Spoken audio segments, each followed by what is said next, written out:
C'est parti pour 20 km jusqu'à Rabanal del Camino.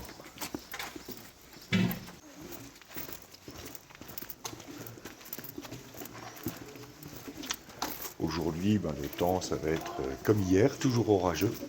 D'ailleurs, il y a eu un gros orage cette nuit. Et cette fois, on est parti plus tôt parce qu'il va faire chaud dans l'après-midi.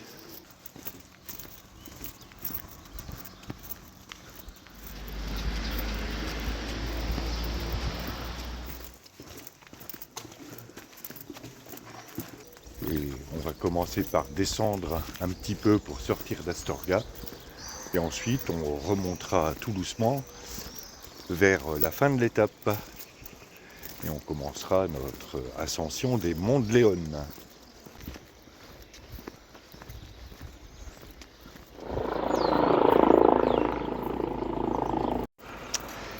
Hier, je suis allé faire quelques courses à Alcampo parce qu'on a mangé à l'auberge et j'en ai profité pour tourner ces quelques images de la cathédrale et du palais Gaudi.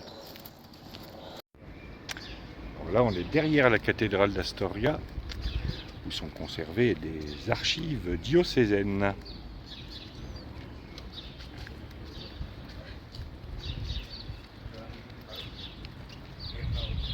Et en face, c'est le palais Gaudi.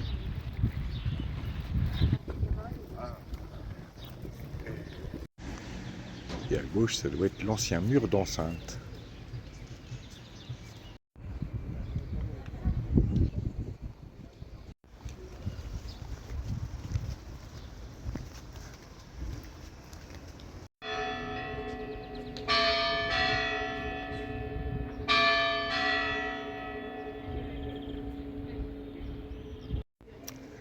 Le palais Gaudi, ça fait un peu reproduction d'un château européen construit pour un milliardaire américain. Et là, ce sont des plaques en mémoire des soldats qui combattirent contre les Français dans le nord-ouest de l'Espagne entre 1808 et 1813 lors des guerres napoléoniennes.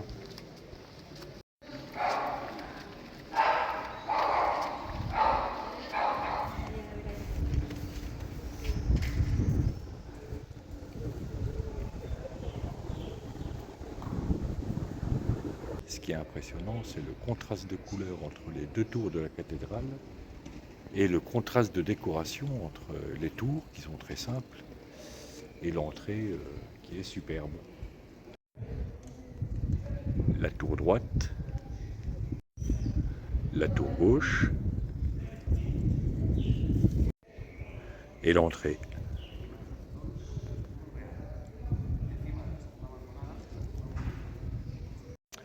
Et on pourrait rester des heures à examiner chacune de ces sculptures, comme ces couronnes sculptées à peu près au milieu de la tour.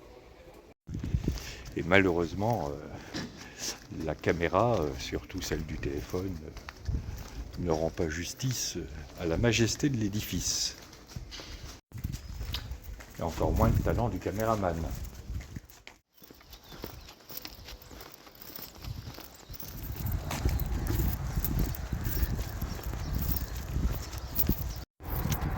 Le monsieur avec la veste jaune que vous avez vu au niveau du panneau d'Astorga, c'est un Zurichois. On a discuté un petit moment, c'est son 5e Camino Frances. La première fois, il l'a fait en vélo. Et ce monsieur-là a 82 ans. Et il fait tout le Camino.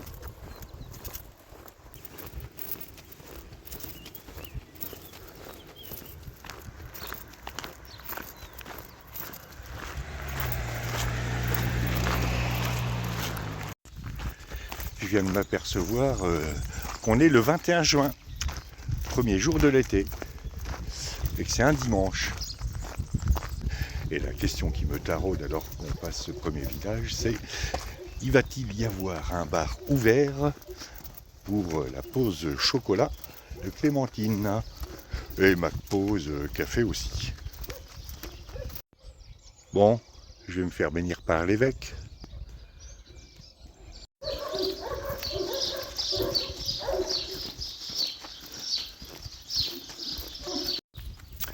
Ouais, ben, pas très efficace sa bénédiction. Le bar est fermé. Le salut de ton âme est dans la pénitence, mon fils. Le salut de ton âme est dans la pénitence.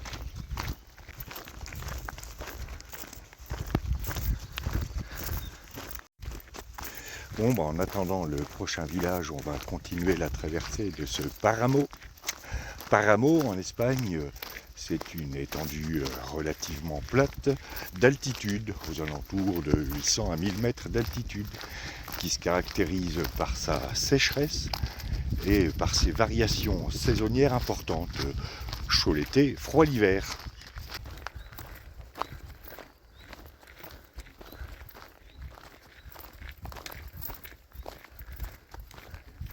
C'est de là que certains villages tirent leur nom, comme Villadangos del Paramo. Et généralement, c'est planté de céréales. Et là, c'est plutôt planté de sapins.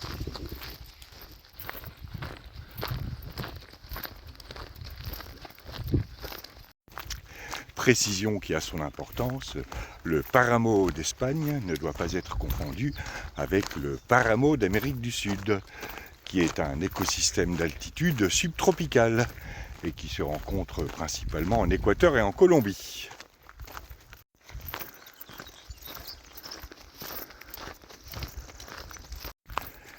Voilà, c'était la minute géographie de cette étape.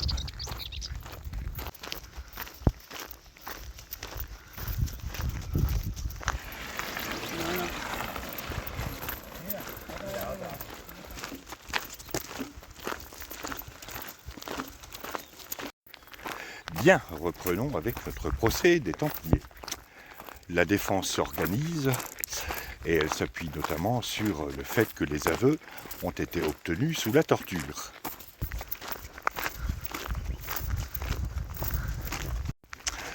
La procédure s'enlise et le roi perd patience. Il sollicite donc un avis juridique qui, il l'espère, ira totalement dans son sens. Ouais, enfin, vu la proximité des juristes avec le roi, ça ne devrait pas être trop compliqué.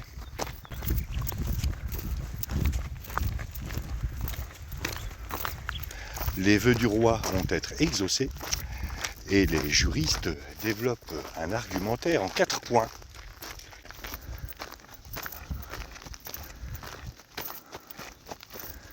Premier point, les dignitaires de l'ordre ne peuvent se rétracter de ce qu'ils ont ouvertement avoué, que ce soit lors de leurs premiers interrogatoires sous la torture ou lors de leurs auditions par les commissions diocésaines. Ah, c'est sûr que ça simplifie drôlement la procédure. Ça pourrait peut-être désengorger les tribunaux.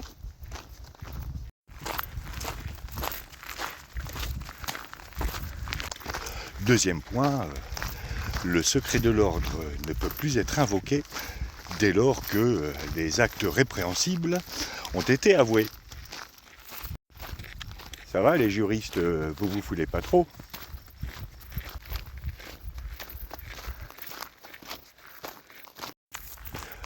Troisième point, aucun défenseur ne peut être accordé aux particuliers, c'est-à-dire aux chevaliers en tant qu'individus, mais pour ce qui concerne la défense de l'ordre, ce dernier peut être défendu de la manière habituelle, sauf que, comme il est fait état d'une grande corruption en son sein, eh bien le roi n'agit plus comme accusateur, mais comme ministre de Dieu.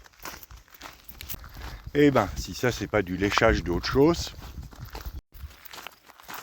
Et toi tu dis rien, Clément V. Peinard. À part buller, qu'est-ce que tu fais?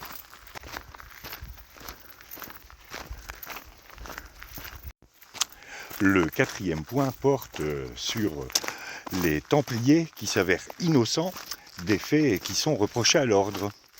Ce à quoi les légistes répondent: impossible, ils sont tous coupables. De toute façon, si ce n'est eux, ce sont leurs frères. Donc, ils sont tous coupables et puis c'est tout. C'est ce qu'on appelle la responsabilité collective. Si quelqu'un de ta famille fait une bêtise, eh ben toute ta famille est condamnée. Comme ça simplifie. Et puis en plus, ça donne du boulot au bâtiment, parce qu'il faut construire des prisons.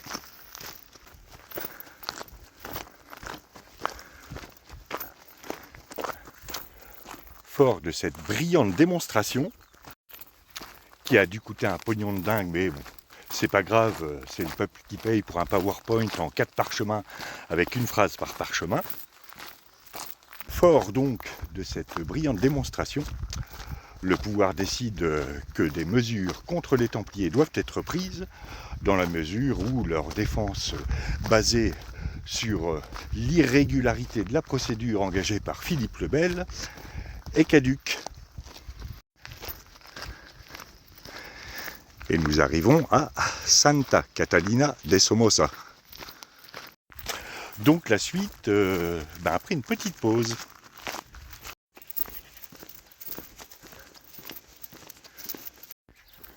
Déconnez pas, on est dimanche.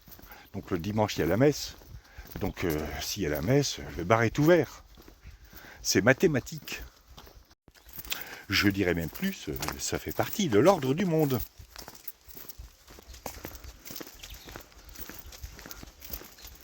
Ah!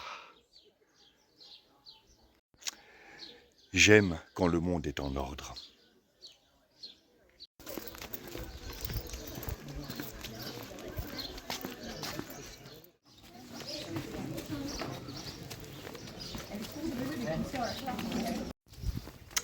Bien, après cette pause second petit déjeuner, il est temps de repartir et il nous reste 11 km à faire.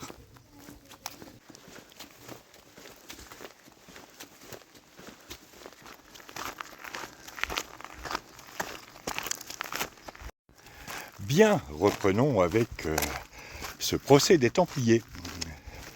Fort de l'argumentaire développé par ces juristes, Philippe le Bel décide de passer à l'action. Si vous vous souvenez, le procès de l'ordre du Temple se découpait en 2 procédures. Une destinée à juger les chevaliers en tant qu'individus, une destinée à juger l'ordre du Temple en tant qu'ordre lui-même.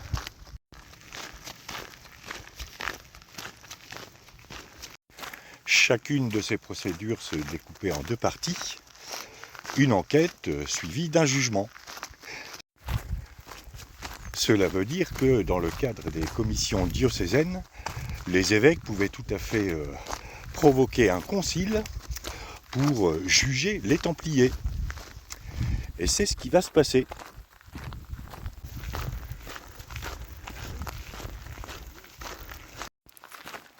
Bonjour sire, vous m'avez fait mander.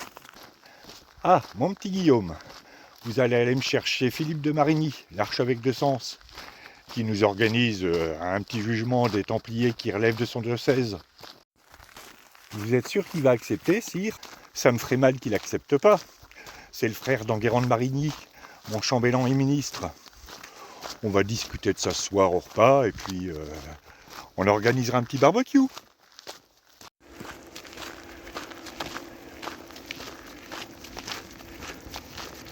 Mis au courant de la décision de Philippe le Bel, les chevaliers concernés par ce jugement courent voir les commissaires de la commission pontificale. Commission pontificale présidée par Gilles Esselin, archevêque de Narbonne, qui est lui-même juriste depuis 1288 au service du roi et membre du Conseil royal. Ah, il n'y a pas à dire, c'est ce qu'on appelle un procès mené en toute indépendance.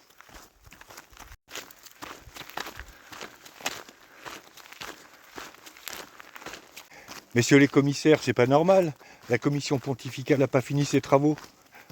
Comment on peut supprimer des témoins d'un procès?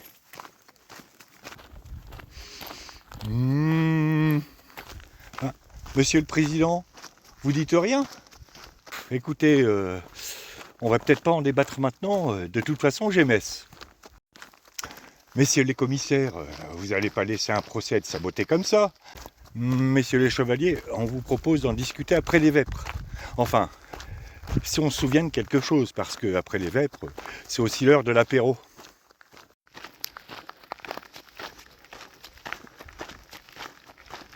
Faute de réponse satisfaisante, les chevaliers du Temple font directement appel au Saint-Siège. Oui, allô, bonjour, est-ce que vous pourriez me passer le pape, s'il vous plaît? Ah, là, je suis désolé, sa sainteté n'est pas disponible actuellement.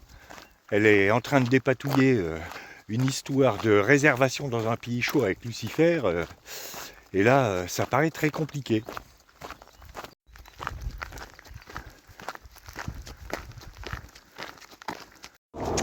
Ah bah, si tu supprimes les témoins d'un procès les uns après les autres, c'est sûr que ça va être beaucoup plus simple.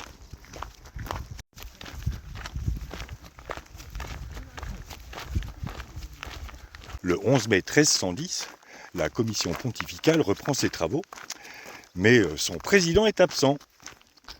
Mon petit Gilles, t'as peut-être un peu forcé sur le vin de messe pour noyer ton embarras, et t'as pas trouvé la sortie de la sacristie. Ah, encore un vendeur de tampons de crédential. Au cours d'une pause lors de cette commission, les commissaires apprennent que 54 templiers doivent être brûlés plus tard dans la journée. Bon les gars, faudrait peut-être qu'on réagisse, non? Parce que question crédibilité, c'est plus trop ça. Ouais d'accord, mais qu'est-ce qu'on fait? On voit ça après le Ganso? Et nous arrivons à El Ganso. C'est là que je m'étais arrêté la dernière fois.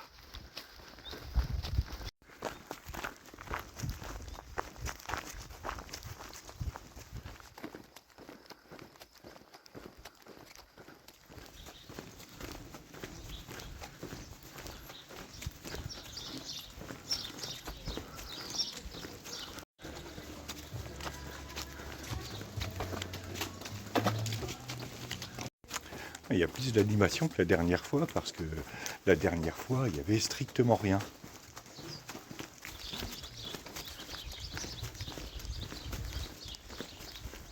Et j'avais dormi dans le grenier de cette maison qui était aussi aménagée en dortoir parce que l'auberge où je devais descendre a fermé inopinément pour cause de maladie de son propriétaire. Bien, reprenons avec cette commission pontificale, momentanément interrompue par l'annonce de l'exécution prochaine de 54 templiers. Pour regagner un peu de crédibilité, ou tout au moins tenter de le faire, les commissaires envoient auprès de l'archevêque de Sens, Philippe de Vouette et l'archidiacre d'Orléans. Philippe de Vouette, l'homme à l'enveloppe compromettante pour les Templiers. Bon, l'archidiacre, lui, compte pas.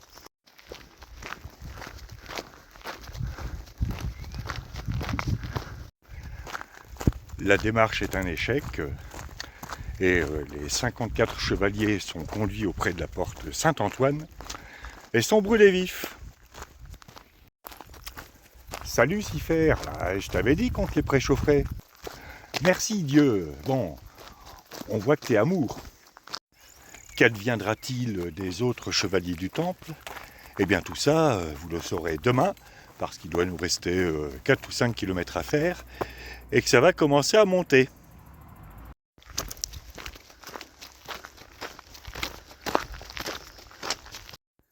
Ah, on commence à apercevoir de la bruyère.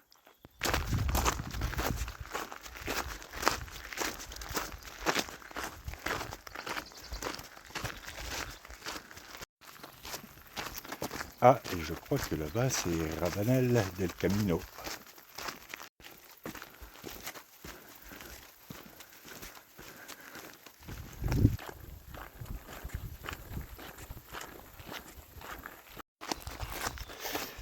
Bon, il doit nous rester 2 ou 3 km jusqu'à Rabanal del Camino. Ah, et là, ça grimpe.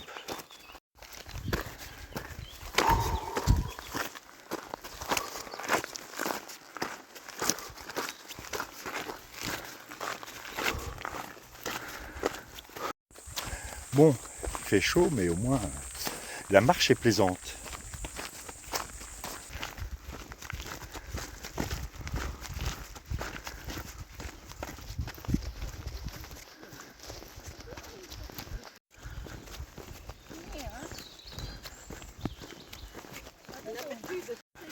Voilà, nous arrivons à Rabanal del Camino.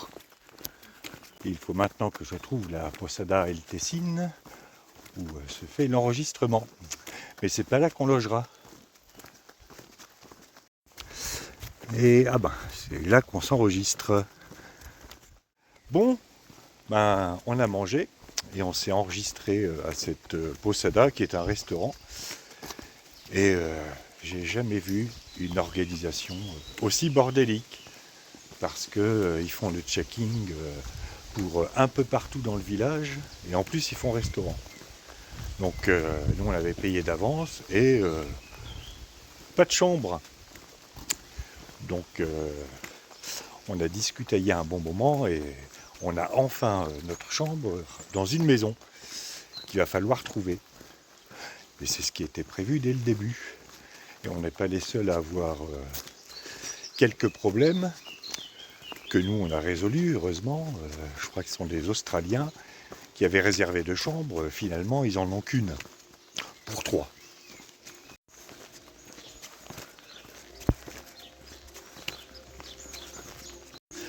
Bon, maintenant, il ne reste plus qu'à trouver la dite maison. Et je m'avance pas trop parce que on sera tranquille quand on sera dans nos lits.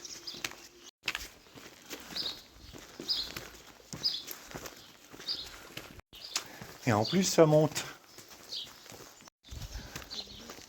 Ah, ben voilà, il y a une oie sur la maison. Donc c'est celle-là.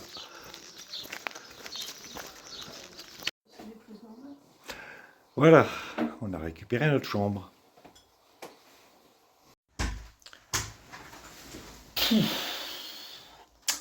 Voilà, fin de cette étape de 20 km.